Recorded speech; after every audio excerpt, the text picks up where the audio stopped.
Hi, I'm Lars. Welcome back to the shop. Today we're going to talk about how to sharpen a chainsaw chain. And we're going to use the Harbor Freight Chicago Electric Chainsaw Sharpener. I'll give a review on it. I've been using one for about 10 years, and to be honest with you, I really like it a lot, but I'm going to show everyone how to use it and how easy it is to use.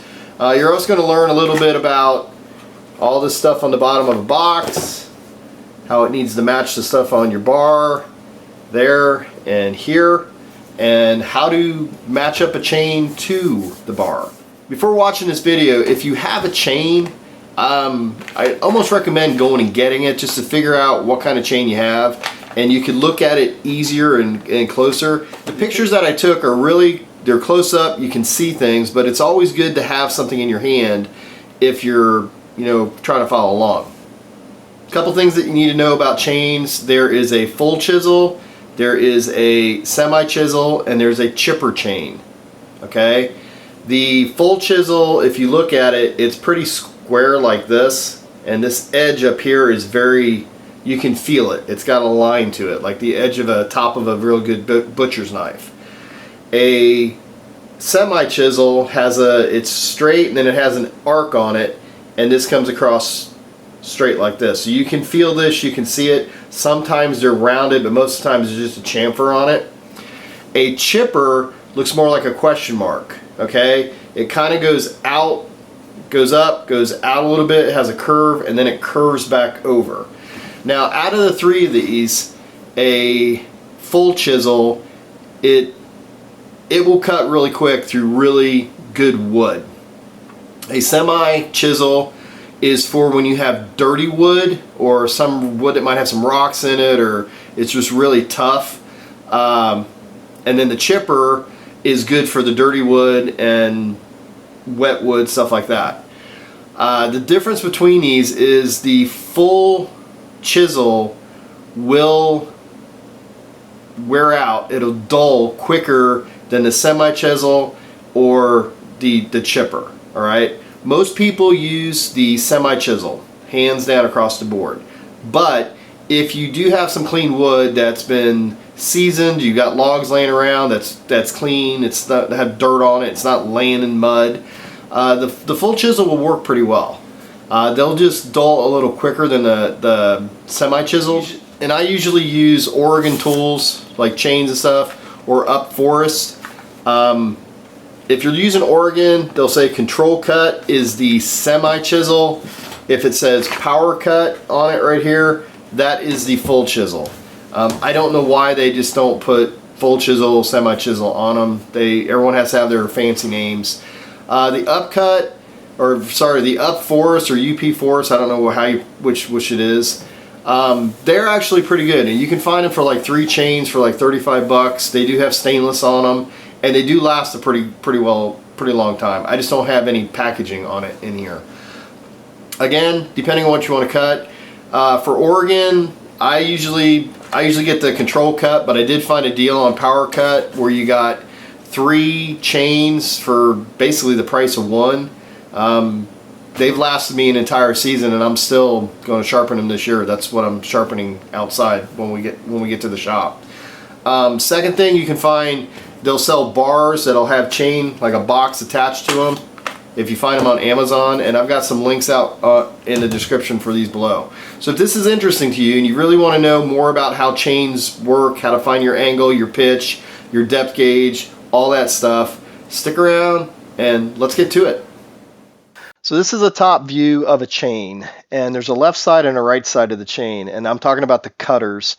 As you can see, on the left side, the cutters go the same direction, and the right side, they're not quite 90 degrees difference, but they're probably like 70 degrees difference between the two, and this allows them to eat wood and get rid of the chips very quickly.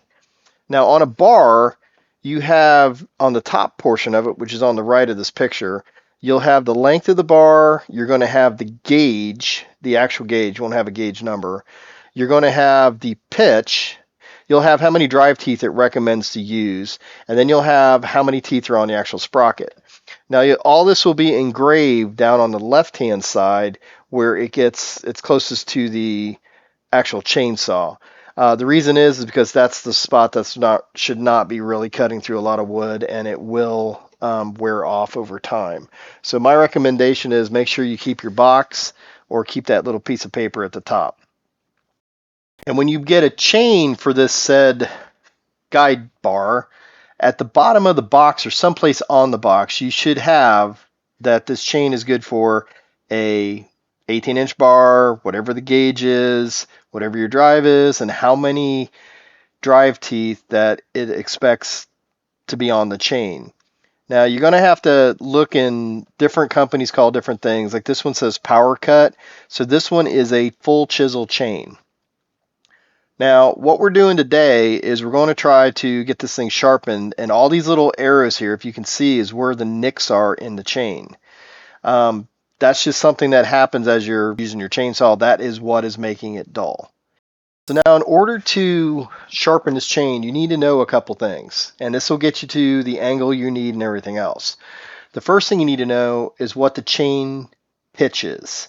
Now the little A that's sitting here is going to give you a pitch number or a pitch marking. The second thing that you're going to have is you need to know the depth gauge. Now remember where the little A was? That piece of metal there is called a depth gauge, and there's usually a little line on it to give you an angle of how you can angle it or round it down. But this is also something else that will be in a chart or on the back of a box. The depth gauge is necessary because it rides along the piece of wood that you're cutting and allows the cutter to only go down so deep into the wood. So if the depth gauge is too high, you're not going to cut anything, or you're going to be putting a lot of effort in cutting a piece of wood. If the depth gauge is too low, it's usually not as bad, but if you get it too low, your chain will get hung up in the piece of wood. This 25 is your pitch number, and we will take that and we will look on the back of the Oregon box to get the rest of the information that we need. This number right here is a 22, and you would have to go out to Oregon's website, but they already have this information on the front of the box, which is the .325. So as you can see on the back of the box, there's a 25, and you can get the file size that you need is 5/32. You can get the angle of degree to file at 30 degrees, and you can see that the drive gauge, the depth gauge, is at .025. So all the information's on the box. Now this is only for the Oregon. Now on the steel chain, it has a number 2. And steel's got a different setup than everybody else. So if you go to your manual and you look for chain pitch, you look for a 2 or .325, it's going to tell you your pitch is .325. Then you need to look for your depth gauge, which is the same thing that we did with the Oregon. However, now you need to go to another chart and look for that 0.325, the chain pitch, and find out your depth gauge distance is .026. Now the good part about this is they do sell a depth gauge measuring tool, and you can lay that right on your chain, and where the arrow is where your depth gauge would be sticking out. All you need to do is file that off till it gets to the top part of the gauge, and then there's a line, or you want to take a little bit of an angle on it once you remove the gauge and file that to an angle.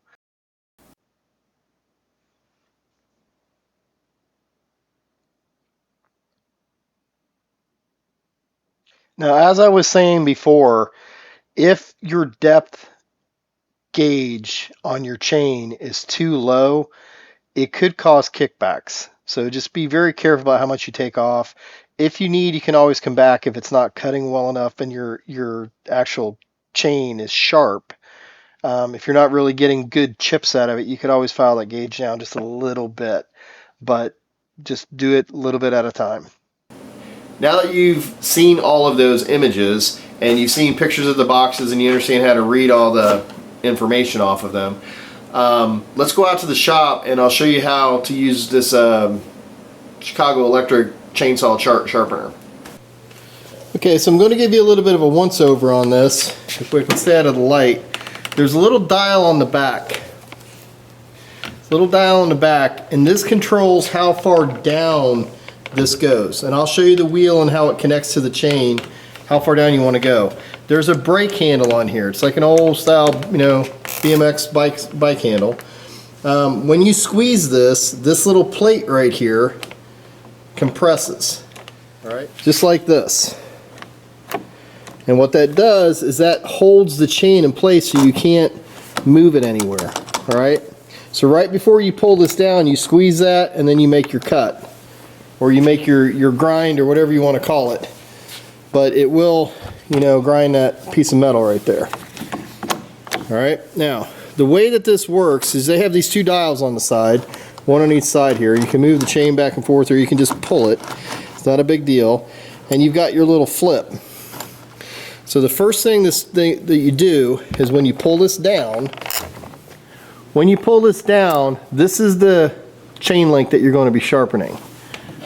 All right, so I'm just going to pull this down for a second, and this is the best angle that I can get on it. Hopefully you can see what I'm talking about here. But you want this chain to ride on the other side of this on this grinding wheel, all right? So I'm going to show it to you on this side, and then we're going to go to the other side. This guy holds the chain in place. So if you have the chain here and you squeeze, it's not going to move.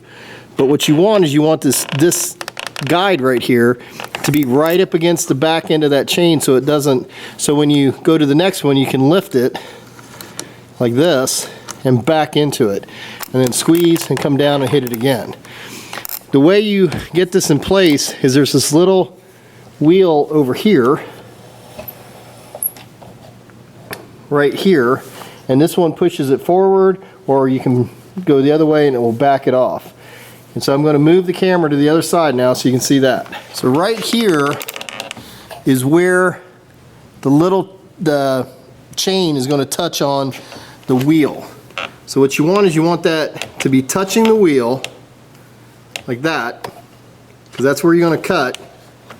And you're going to squeeze this tight, and then you're going to take this and you're going to turn it so you lock behind that chain, that link. Then you're going to go to the next one and back it back in and do it and make sure that one there is just barely touching. Okay, because you just want it to barely touch, because you're not really wanting to take a lot of the chain off. You just want to sharpen that up so it becomes something that will cut again. So that's really all there is to it. Now, this little knob in the back, like I was talking about. All right, so this knob up here in the back, depending on how you turn it, you're going to bring this grinder wheel down. See if I can zoom in on that a little bit. There we go. So you're going to bring that grinder wheel down, all right? You don't really want to be down on the bottom of this guy right here. You don't want to be down in here. You just want to be enough to get this top edge cut. A little bit of grinding on here. Okay, that's it. You don't really need to go way deep, because this is your depth gauge, and this is going to be a little bit shallower, a little bit shorter than this, and that's where the what's going to make your wood chips. So just keep that in mind. You don't want to be cutting the chain link in half. So as this is coming down, you can see you're not really going down really deep here. Okay, you're just barely going in and touching that. You don't want to be at the bottom of this crevice down in here, because you don't want to grind this away. You just want to kind of just barely touch that. So when this runs, this is what it looks like. The power button's on the top, and it's going to turn on and it's going to run continuously. All right, so don't have any really long, this is not going to really cut you, but don't have really long sleeves or anything like that when you're running this, because you really do not want to get this caught in you. And when you bring this down, okay, it's running, you're going to turn this and you're going to move this little handle over here, just so you're barely getting a touch on that, like that. All right, so I'm going to kick this over here to the left a little bit so you can see the sparks. So you're going to bring this down without touching, and you can see the sparks coming in the back. That means you're barely touching it. If you grab that chain now you can hit it, and if you feel that, that's going to be really sharp now. Okay. And if it's not sharp enough, if it doesn't come up to the point that you want, you can hit it again. You can move this forward just a little bit more. That's what I'm going to do. I'm going to come in and I'm going to cut this. Like that. Now, that is pretty, if I push my finger really hard on that, I'm going to end up cutting myself. Okay? So let me show you what a before and an after looks like on this.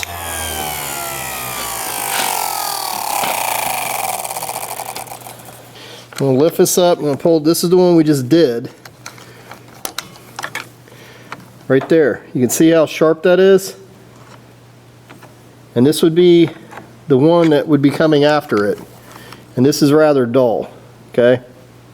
Now if you can see that, it's got a little bit of a round to it here. It's not real straight. And that's what starts dulling on your chain. This one up here is the one we just did. Alright? Little shiny up in the front, if you can see that or not. A little bit of shiny there, but that point is what you want. You want that to come to a point. So if we go to the next one, you would tilt this over, back this up so we can get in here, and you'll do the same thing. Pull the chain. It's going to be sparky, like that. And now that one's pointy again. And this is how quick that you can do this. When you come, the best way to start this off is you have two links that are going to go in the same direction. Okay? So if you have these two links going the same direction, you get both of these out of the way. Now you know when you come back, well, for us it would be the third link before it. And you just keep on going.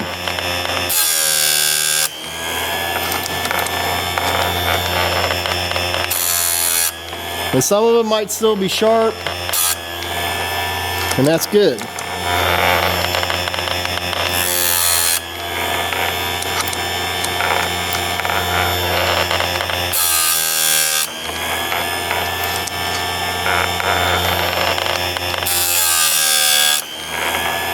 And it doesn't really take a lot of effort on this, okay? Just make sure you got some protective glasses on just in case you throw something up your way or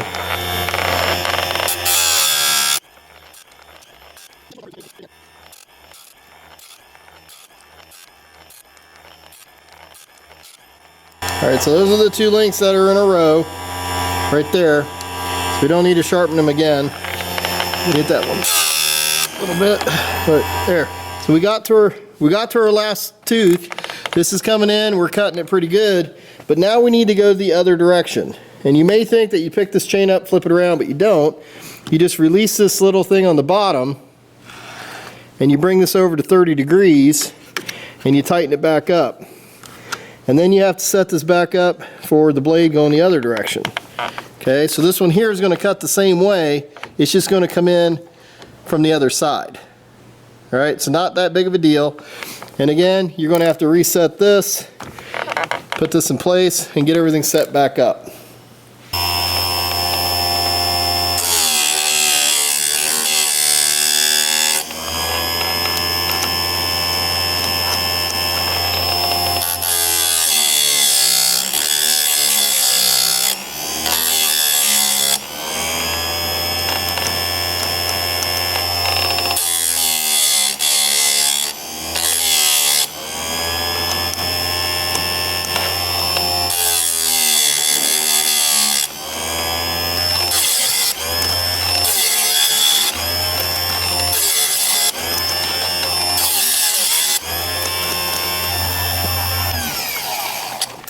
As you can see, the Harbor Freight Chicago Electric does a pretty daggone good job on sharpening your chain, and it doesn't take any time at all. That we did half the chain.